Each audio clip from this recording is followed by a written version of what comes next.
उर्मिला ने 14 वर्ष तक लक्ष्मण से दूर रहकर क्या किया? पौराणिक मान्यता के अनुसार शेषनाग के कई अवतारों का उल्लेख मिलता है, जिनमें राम के भाई लक्ष्मण और कृष्ण के भाई बलराम मुख्य हैं। रामायण के अनुसार राजा दशरथ के तीसरे पुत्र थे लक्ष्मण। उनकी माता का नाम सुमित्रा था।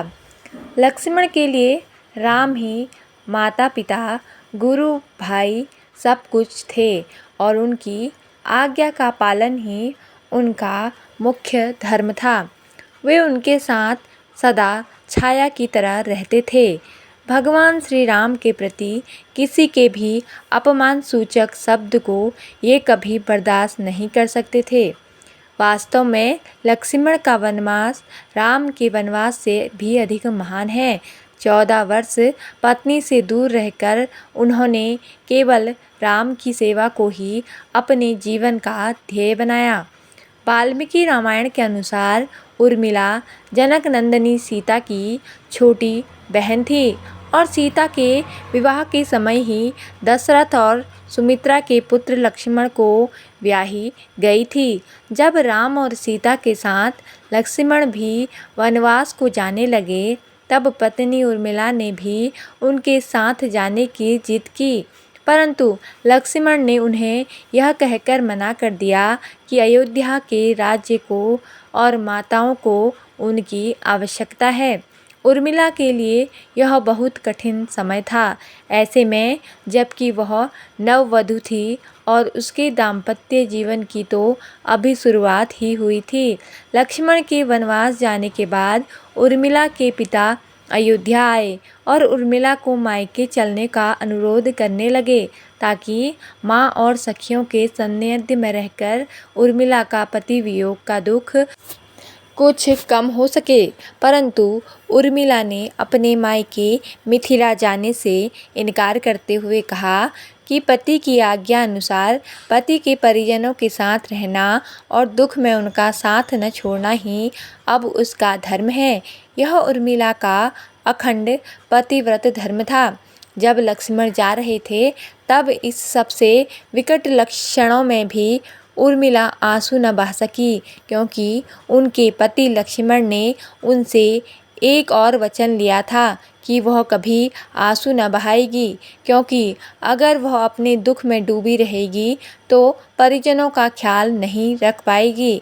लेकिन अब सवाल यह उठता है कि लक्ष्मण अपनी पत्नी उर्मिला से 14 वर्ष तक दूर रहे, तो उर्मिला ने इस दौरान क्या किया था? इस संबंध में मान्यता है आधारित एक कथा पढ़ने को मिलती है। इस कथा का वर्णन रामचरितमानस आदि में नहीं मिलता है।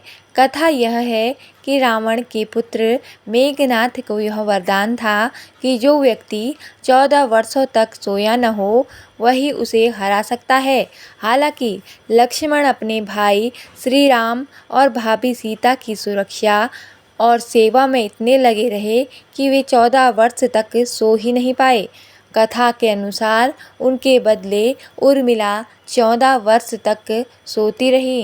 रावण के वध के बाद श्री राम, सीता और लक्ष्मण वापस अयोध्या लौट आए और वहाँ प्रभु श्री राम के राज तिलक की तैयारी होने लगी। उस समय लक्ष्मण जोर जोर से हंसने लगे।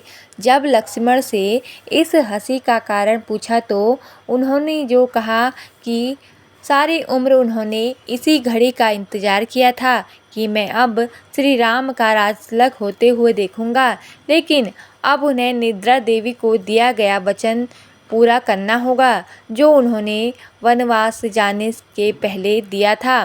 दरअसल निद्रा ने उनसे कहा था कि वह 14 वर्ष के लिए उन्हें परेशान नहीं करेगी और उनकी पत्नी उर्मिला उनके स्थान पर सोएगी। निद्रा देवी ने उनकी यह बात एक शर्त मान ली थी कि जैसे ही वह अयोध्या लौटेंगे, उर्मिला की नींद टूट जाएगी और उन्हें सोना होगा।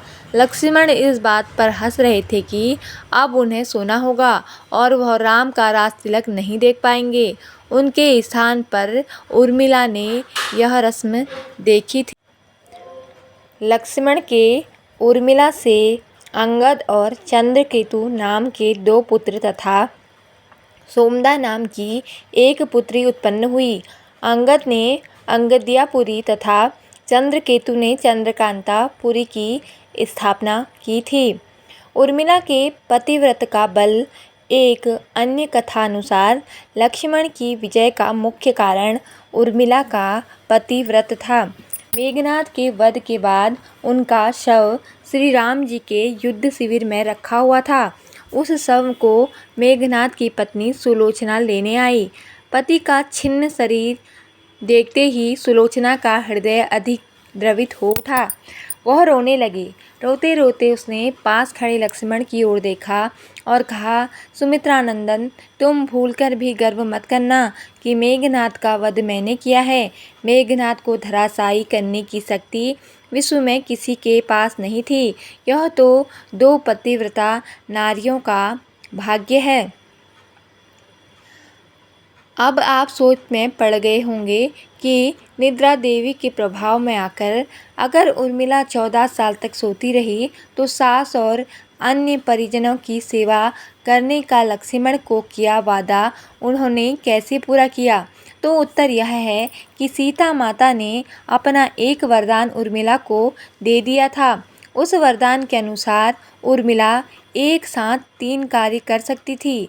तो दोस्तों, आपको यह कथा कैसी लगी कमेंट करके ज़रूर बताएं और हमारे चैनल को सब्सक्राइब ज़रूर करें। धन्यवाद। जय माता दी।